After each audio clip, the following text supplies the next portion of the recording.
Bonsoir. Alors, je m'appelle Philémon. Philémon et je viens de la lettre A. Définitivement, je viens de la lettre A. Je viens d'Algérie. J'ai découvert le conte dans l'Atlas marocain.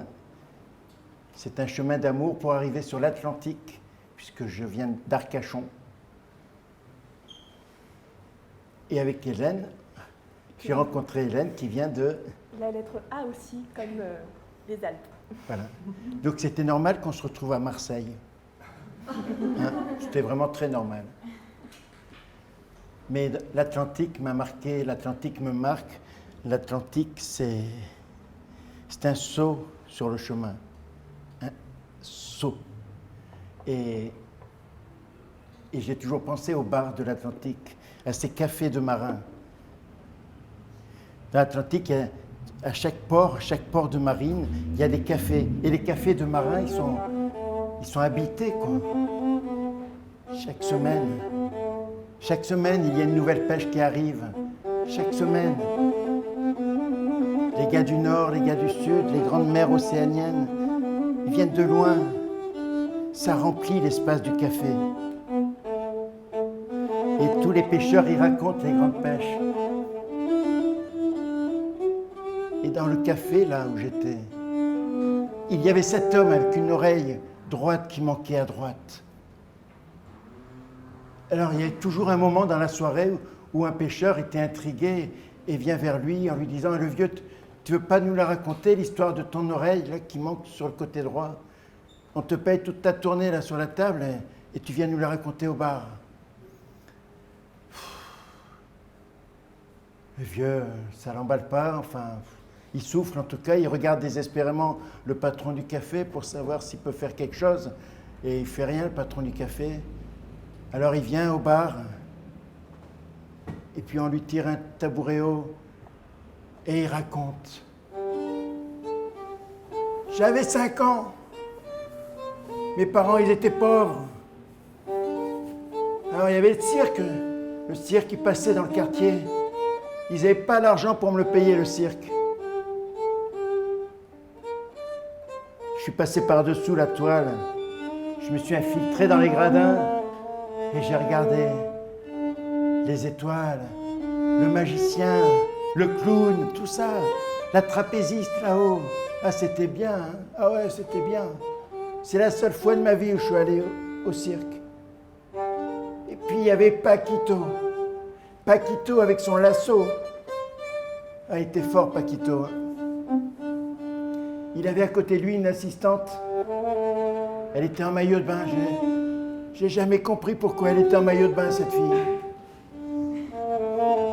Même aujourd'hui, à mon âge, je ne comprends pas. Alors il lui mettait les cigarettes dans la bouche. 6 cigarettes il y avait.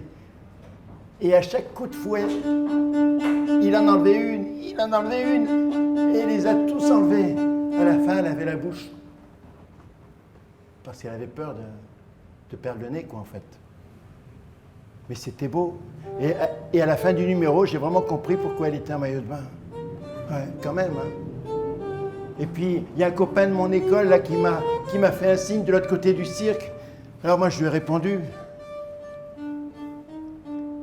J'avais pas entendu qu'il demandait un volontaire. Alors tout le monde m'a applaudi, tout le monde m'a encouragé, on m'a aidé à descendre sur la piste et je me suis retrouvé à côté de la femme en maillot de bain, elle sentait la sueur. Et je comprends pourquoi elle sentait la sueur. C'est quand même une épreuve. On m'a mis des cigarettes dans les oreilles. Et Paquito, il était fort, hein. Quel numéro ce Paquito. Ah là là. Et d'un coup de fouet, hop, les cigarettes de l'oreille gauche, elles sont parties. J'aurais pu me mettre en maillot de bain. Quel numéro, hein, ce Paquito. Et puis elle tourne autour de moi. Le tambour qui tonne encore et Paquito avec son coup de lasso. Et là, j'ai rien compris de ce qui s'est passé. J'ai rien compris parce que la femme en maillot de bain, elle était par terre, dans la sueur du cirque.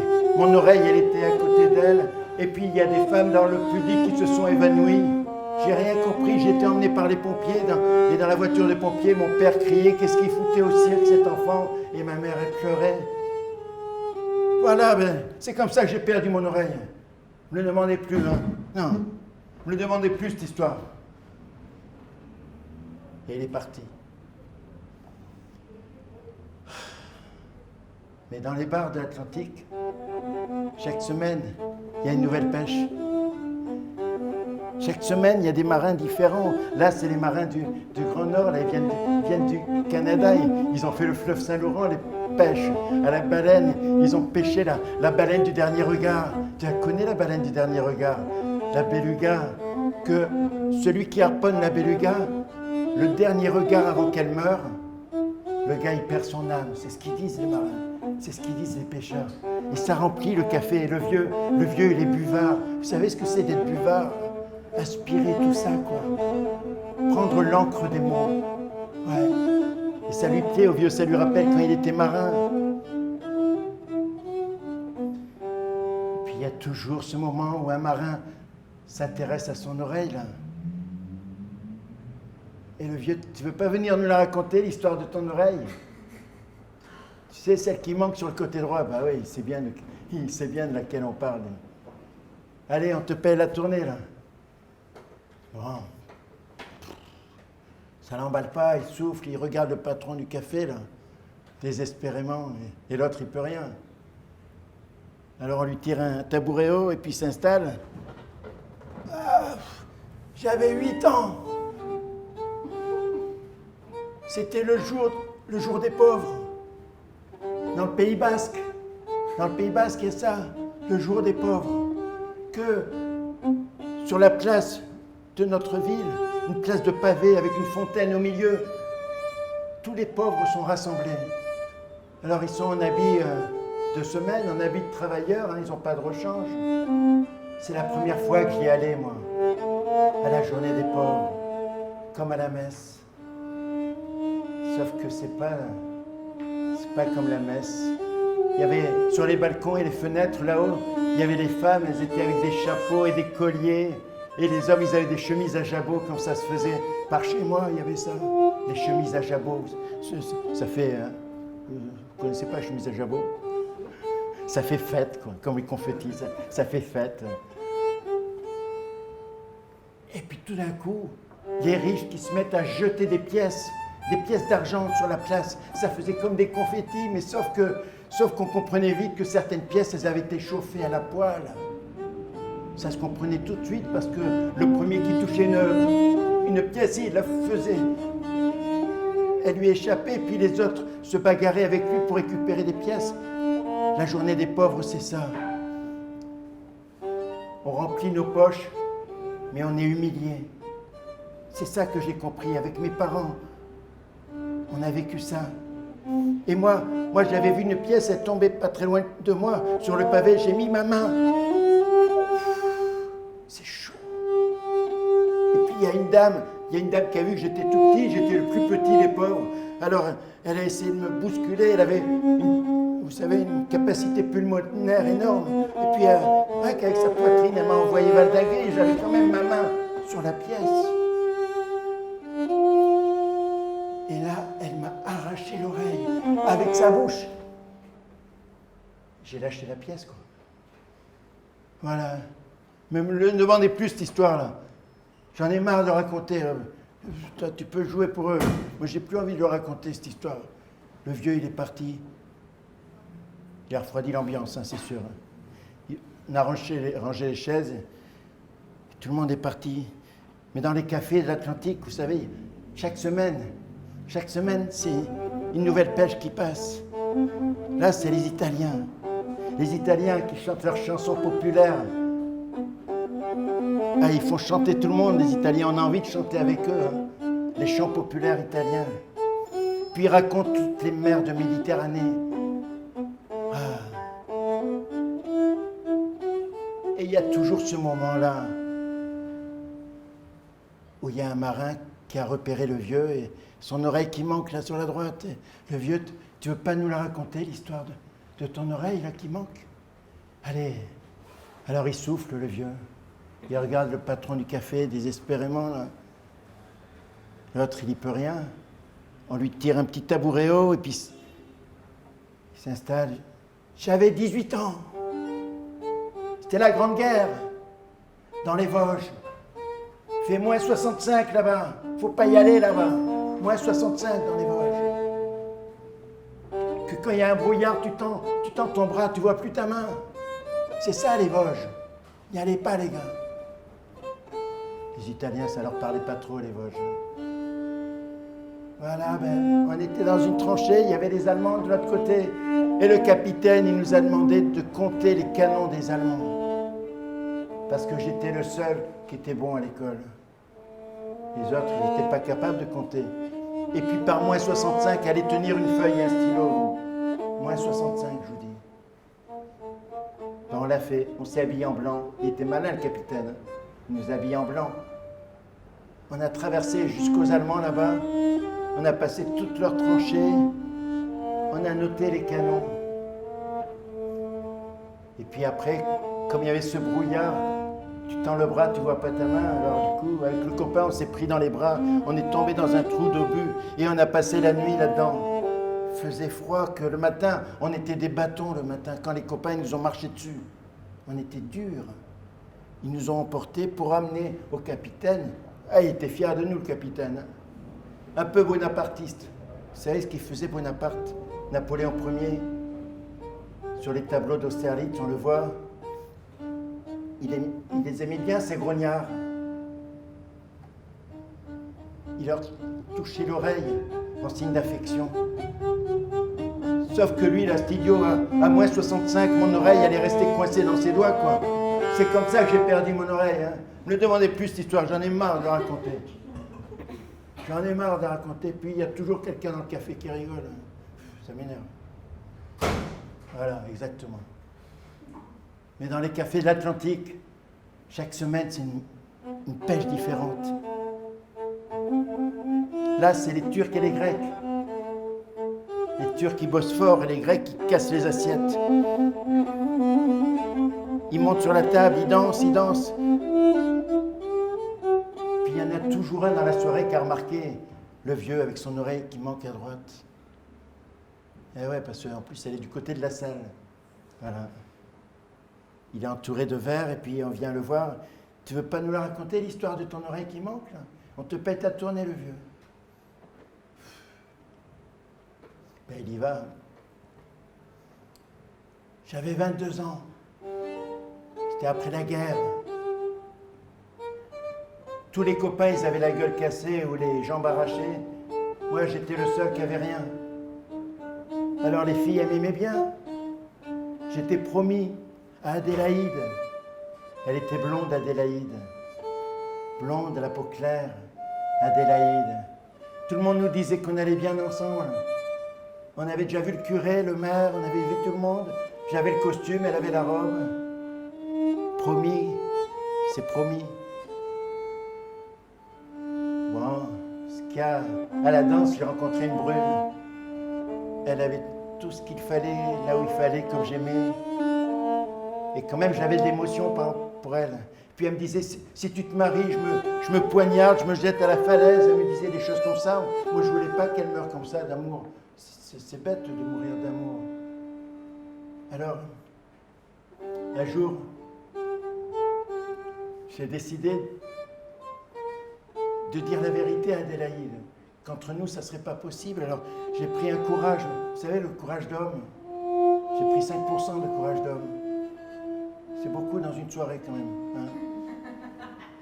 Alors, j'ai commencé à écrire une belle lettre à Adélaïde. Chère Adélaïde, je t'aime beaucoup, depuis longtemps on est promis. Mais je sens que ça ne va pas être possible, que je ne serai pas fidèle à Adélaïde. Il y a une brune qui est dans mon cœur, dans mes rêves, dans mon âme, dans mes émois. Bref, Adélaïde, je ne serai pas un bon mari, quoi. Alors, si tu veux le costume, tu le donneras au prochain que tu épouseras. Il doit bien aller à un autre homme. Même s'il lui manque les jambes, on peut couper les jambes. Voilà, je suis désolé, Adélaïde. Il a replié la lettre, il l'a mis dans une enveloppe, il a mis un timbre dessus. Et puis, quand il est allé poster à la boîte, et puis il s'est rendu compte que la boîte, elle était en bas de l'immeuble d'Adélaïde. Alors, voilà, j'ai rassemblé 5% d'hommes en plus. Ça fait 10% dans la soirée quand même. Alors j'ai monté les escaliers jusqu'à Adélaïde. J'ai frappé à la porte. Elle a bien compris que c'était pas pour le câlin, quoi, que j'étais là. Elle a bien compris. Elle était fine, Adélaïde. On s'est assis à la table de la cuisine. Et puis, elle a commencé à lire ma lettre. Moi, je savais chaque mot. Je savais quel mot déclenchait les larmes. J'ai jamais vu des larmes couler aussi lentement sur des joues. Des larmes diesel, vous savez, des larmes diesel, gasoil. Très lent, très lent. Je me disais, mais elle va jamais finir la lettre. Au rythme où vont les larmes, ça se finira jamais, cette lettre. Puis je me disais, bon, elle va la finir, et puis elle replie la lettre, elle la met dans l'enveloppe, elle tire le tiroir de la cuisine, elle met l'enveloppe, elle me fait un petit bisou, puis je peux rentrer chez moi, puis ça serait une bonne chose de faite. Ça s'est passé presque comme ça. Elle a fini la lettre, elle a replié, elle a mis dans l'enveloppe, elle a tiré le tiroir, elle a mis la lettre, l'enveloppe dans le tiroir. Et puis elle a tiré un couteau, mais un couteau comme ça. Et puis elle a sauté par-dessus la table d'Adélaïde, et puis ma chaise elle est partie en arrière. J'étais pas préparé à la bagarre contre Adélaïde, j'étais pas préparé. Et puis elle a voulu me l'enfoncer le couteau, mais je me suis quand même débattu. Le seul truc qu'elle a trouvé à faire, c'est... Voilà. Mais arrêtez de me le demander, cette histoire. J'en ai marre de la raconter. C'est vrai, quoi. C'est ma vie. Tout le monde est parti. Et puis, dans les bars de l'Atlantique, oui, chaque semaine, des pêches différentes. Mais il y a eu d'autres pêches qui sont passées. Et le vieux, il n'est pas revenu. 3 semaines après, on ne l'a pas revu, le vieux. Alors c'est le patron du café qui s'est inquiété, qui est allé le voir. Chez lui, il y avait la maison à l'écart de la ville. Tout était obscur, mais la porte, elle est ouverte parce que chez moi, on ne ferme pas les portes. C'est ça qui dit le vieux. Mais quand le patron du bar, il a monté l'escalier, il y avait une flamèche qui était en haut. Ça sentait le docteur, vous savez, ça sent pas la maladie, ça sent le docteur en fait, quand c'est la fin. Puis, il s'est traîné jusqu'au lit du vieux, il a rallumé une bougie, il lui a dit « Tu veux que je te fasse une soupe ?» Le vieux, il a dit « Ouais, je veux bien une soupe. » Et puis, 3 soirs de suite, il lui a donné à manger comme ça. Et le 3e soir, il voyait bien que le vieux, c'était la fin, qu'il allait passer. Alors, il s'est agenouillé du côté de l'oreille gauche. Et le vieux, j'en ai entendu tellement de versions de ton oreille droite, là.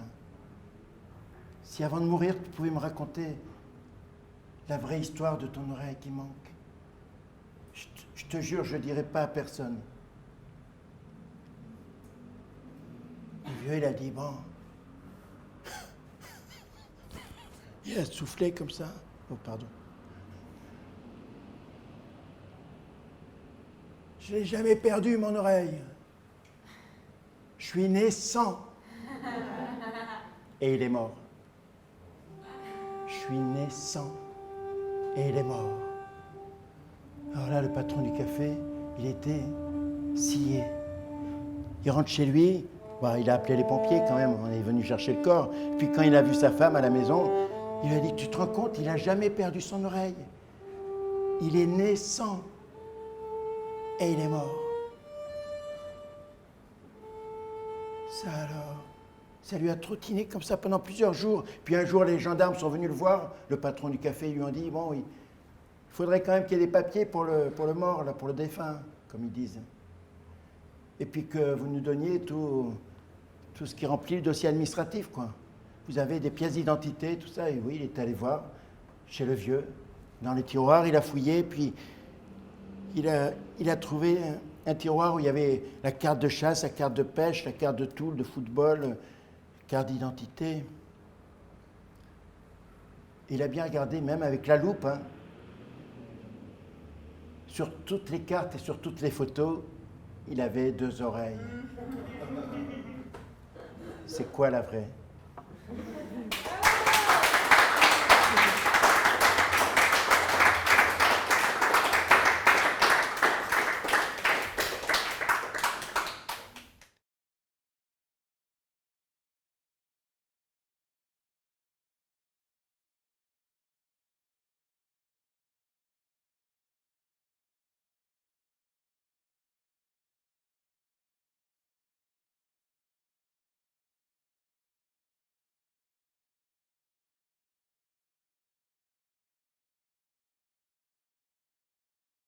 C'est quoi l'humanité?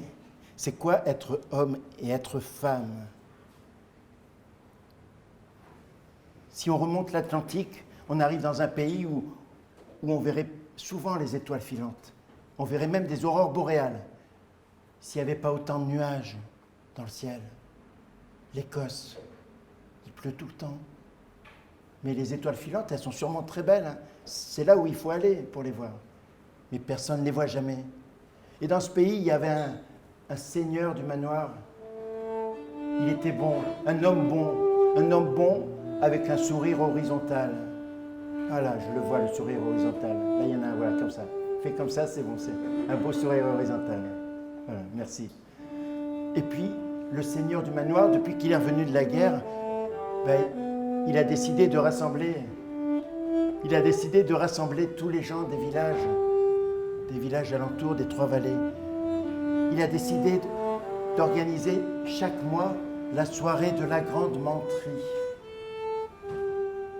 où tout le monde peut raconter, tout le monde peut se lever au milieu de l'assemblée comme ça et raconter des histoires. Ouais. Ça commence par de la ripaille, boissons, chansons et musique, les violonistes qui jouent. Jusqu'à ce moment où le seigneur du manoir, il prend son gros maillet en bois et il frappe de toutes ses forces sur la table. Il y a les assiettes qui sautent, les verres aussi. Et on sait que c'est la soirée de la grande menterie. Alors bon, dans ces soirées-là, c'est un peu toujours les mêmes qui racontent. Hein? Malheureusement, c'est souvent ça. C'est toujours les mêmes qui se lèvent un peu, puis il y en a qu'on connaît, qu'on a plaisir quand même à revoir. Il y a la vieille Babette. Elle, ça fait quand même 50 années qu'elle tourne dans toutes les fermes pour raconter ses histoires. Que quand elle enlève sa pipe, elle fait bien attention que le dentier ne parte pas avec, ça fait rire tout le monde déjà. Et puis les histoires qu'elle raconte, on les connaît par cœur, mais on les aime bien. Ça parle de l'ancien temps, ça parle du temps où le temps était dans le temps, qu'elle dit. Et la petite Maria Ruth, elle a 8 ans. Elle nous raconte des histoires incroyables, des histoires de forêt, vous savez, dans la forêt avec le moment bleu, et puis l'arc-en-ciel blanc sur le lac. Vous avez déjà vu un arc-en-ciel blanc? Après la brume du matin, elle le décrit, l'arc-en-ciel blanc. L'arc-en-ciel blanc qui fait lever les hérons. Tous les animaux attendent cet arc-en-ciel blanc pour être dans la vraie vie de la forêt. Elle raconte tout ça, la petite Maria. Elle l'a vu tout ça. Incroyable quand même, à 8 ans. Et ce soir-là, il y a le gros John. Je ne peux pas vous le faire, le gros John. Parce qu'il est 3-4 fois plus costaud que moi, quoi. C'est une force de la nature. Quand il y a besoin de faire 3 moissons en urgence dans l'après-midi, on appelle Gros John. Quand il y a une charrette dans le fossé, on appelle Gros John. Quand il y a un arbre en travers de la route, on appelle Gros John. Mais personne n'a jamais entendu sa voix. Il ne parle pas, Gros John. C'est souvent ça, les hommes. Un problème avec la parole, quand même. Et puis là, il se lève au milieu de l'assemblée. Il regarde le Seigneur avec le sourire horizontal, visage rectangulaire et sourire horizontal. Oui, très bien, tu le fais bien. Et puis il fait comme les gens qui ne prennent pas souvent la parole, Gros John. Il gonfle ses poumons.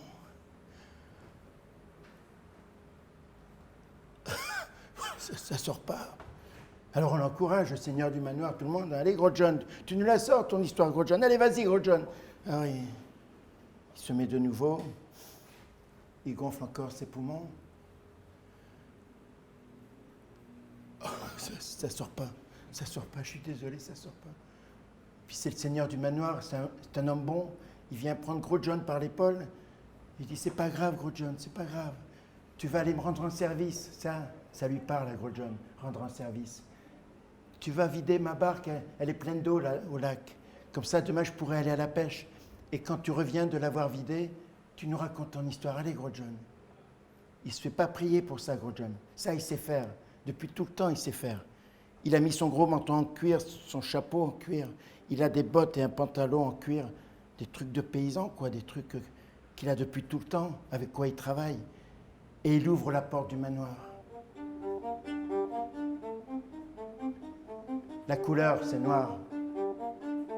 Les nuages, noir, comme la plume du corbeau, comme la pierre au fond de l'eau. La couleur, c'est noir de noir. On n'y voit rien, quoi. Il entend derrière lui la soirée de menterie qui continue. Puis il arrive au lac, il voit la barque du Seigneur. Il prend une boîte en fer dans la barque et il commence à vider.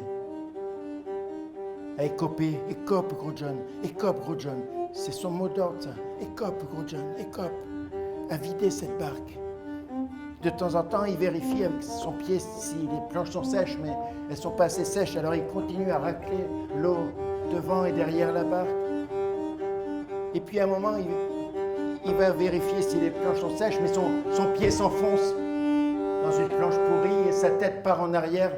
Sa tête cogne l'arrière de la barque. Et il est inconscient, gros John. Il a mal et il est inconscient. La pluie sur ses vêtements. Il dort combien de temps? Il ne sait pas.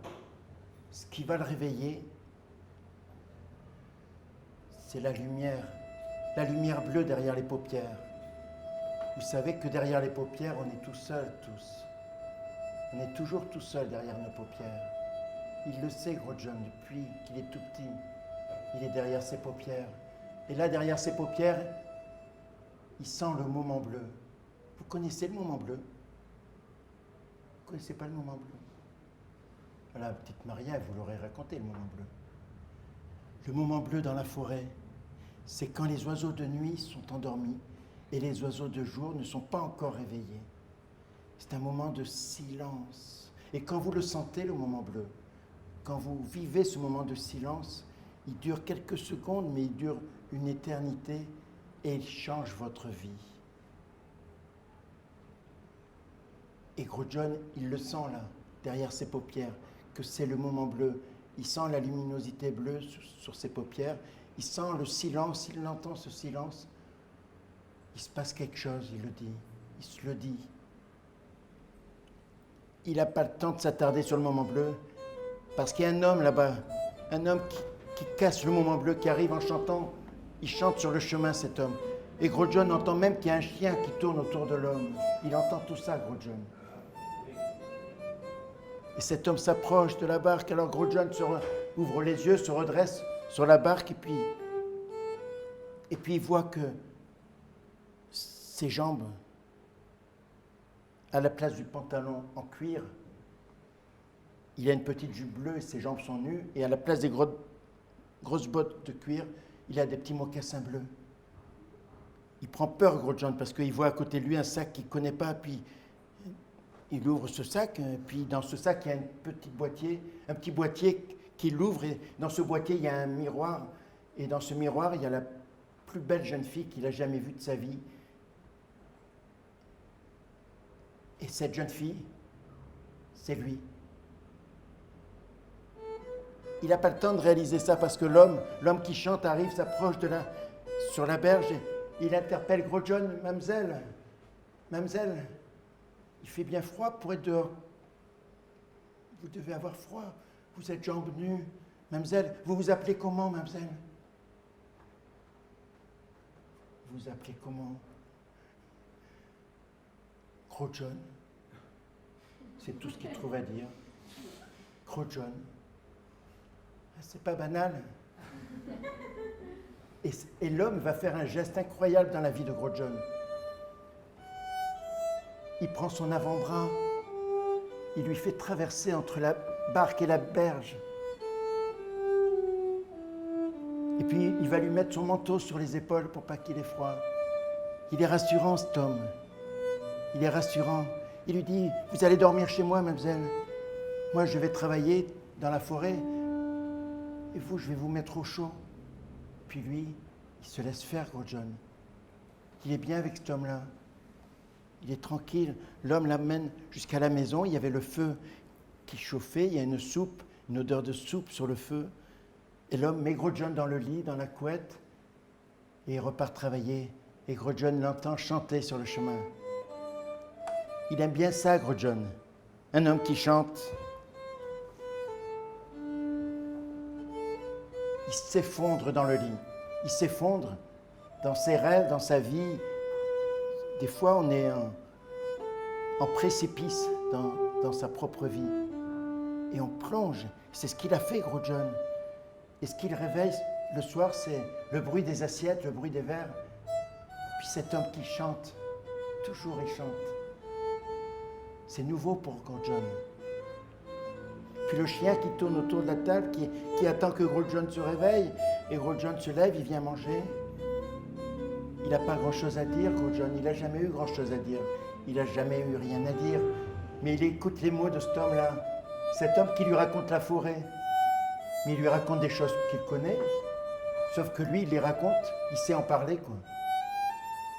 Ça lui fait du bien, Gros John, d'entendre parler de son travail, finalement. D'entendre parler de sa vie.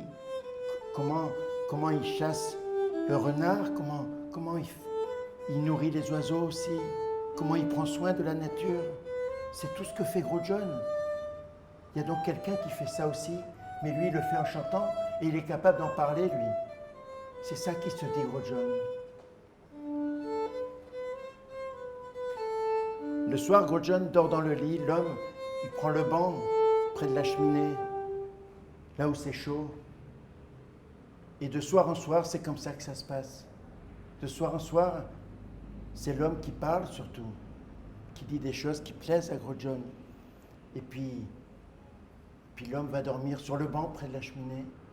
De soir en soir, c'est comme ça que ça se passe.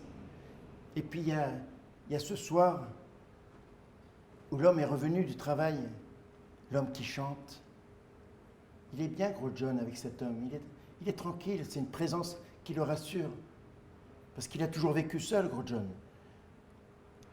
Et l'homme lui dit, la journée vient de finir.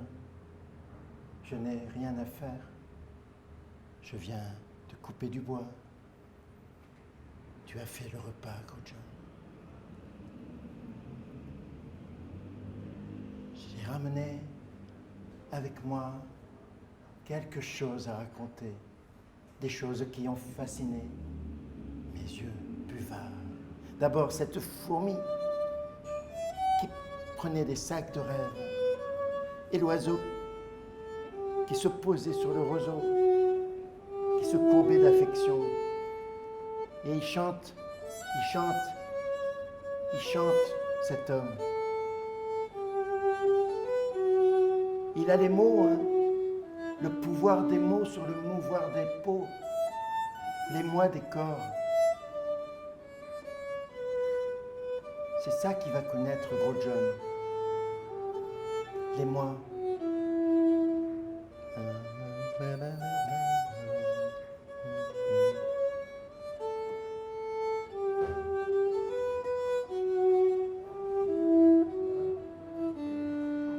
L'émoi, le pouvoir des mots sur le mouvoir des peaux, l'émotion du corps, de deux corps qui se rapprochent. Vous savez que c'est d'abord les mains, les yeux, les joues qui se rougissent, le cœur qui palpite. Ils se sont aimés, quoi. Ils se sont aimés. Gros John n'a pas compris ce qui se passait, mais l'homme peut-être non plus. En tous les cas, dans la vie de Gros John, ça a été ça. C'est moi et c'est moi d'amour. Ils se sont tellement aimés que, vous savez, ça met quelques mois avant qu'il y ait un enfant. une petite fille qui est née. Et puis une deuxième petite fille quelques mois plus tard. Voilà, dans la vie de Gros John, il y a ça. La maternité, Gros John. Voilà, la maternité, Gros John. Et puis il est bien dans cette vie. Il est bien, il comprend le plaisir. Il comprend le plaisir de donner la vie, de s'occuper de quelque chose de surnaturel qui sort de son corps. Il comprend ça, Gros John. Et les deux filles, elles grandissent, quoi. Avec des bouclettes. Il leur met des rubans blancs dans les cheveux, Gros John. Elles sont jolies, ces filles. Mais vous savez, il y a toujours un jour d'entre les jours. Et ce jour-là, où Gros John, son homme et les deux filles, ils sont bien près du lac. Un moment de bonheur. Les filles jouent au cerf-volant, et puis l'homme, il chante toujours son homme. Il aime bien que son homme chante. Elles courent, les filles, en riant après le cerf-volant. Et parfois, en fait, quand on est bien heureux, quand on a des moments de bonheur, on veut les regarder de l'extérieur. C'est ça qui fait Gros John. Il regarde ce moment de bonheur. Il regarde ces deux filles qui courent après les cerfs-volants, et puis son homme qui marche tranquille derrière en chantant. Il regarde tout ça. Alors il s'écarte sur le bord du lac, il va marcher. Et puis, Gros John restera toujours Gros John. Il voit une barque qui est pleine d'eau. Une barque qui est pleine d'eau.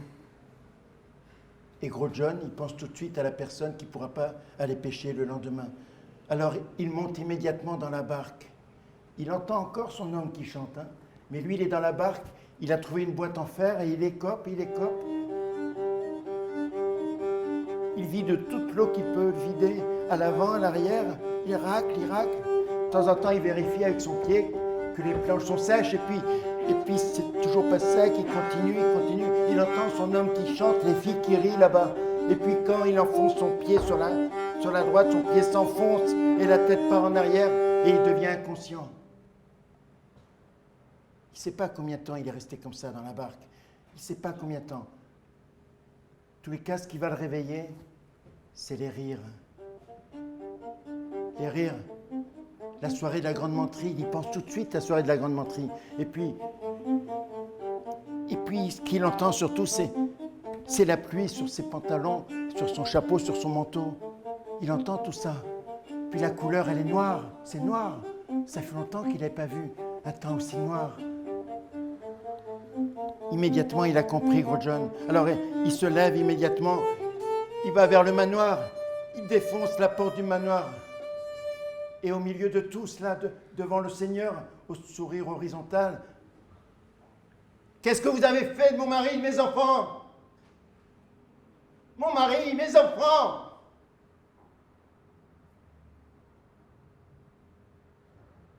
Il y a eu un silence un peu comme ça, un peu comme celui-là, oui. Et puis, c'est le Seigneur qui est venu voir Gros John, qui l'a pris par l'épaule. C'est un homme bon, le Seigneur. Puis il lui dit, « Mais Gros John, t'es parti depuis 5 minutes. Qu'est-ce qui s'est passé dans ta tête? Raconte-nous ton histoire. Là. Raconte-nous ton histoire. » Alors il raconte, Gros John. Il raconte la barque sous la pluie intense, la couleur noire. Il raconte écopé, Gros John, écopé. Il raconte le coup sur la tête. Ah, ça fait mal. Puis il raconte le moment bleu, les jambes nues, la petite jupe, les mocassins. Et là, tous de l'Assemblée, quand ils entendent ça, il n'y en a pas un qui rigole. Tout le monde respecte la parole de Gros John. Tout le monde est bienveillant avec ce qu'il dit. Et puis il raconte l'homme qui chante. C'est mon homme qui dit. Il est tranquille, mon homme. Il m'aime et je l'aime. Il dit tout ça, Gros John. Il parle de l'émoi, des corps, de l'attention amoureuse qu'il n'avait jamais connue. Il parle des naissances de ses filles. Il parle de ça, Gros John. Et dans la salle, tout le monde écoute Gros John avec intérêt.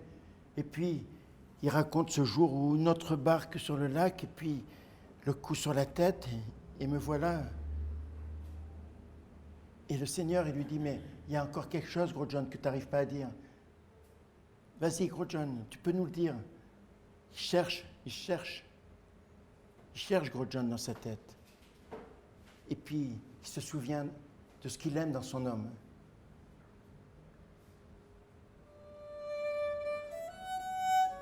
Le chant de son homme, de l'homme qu'il aime.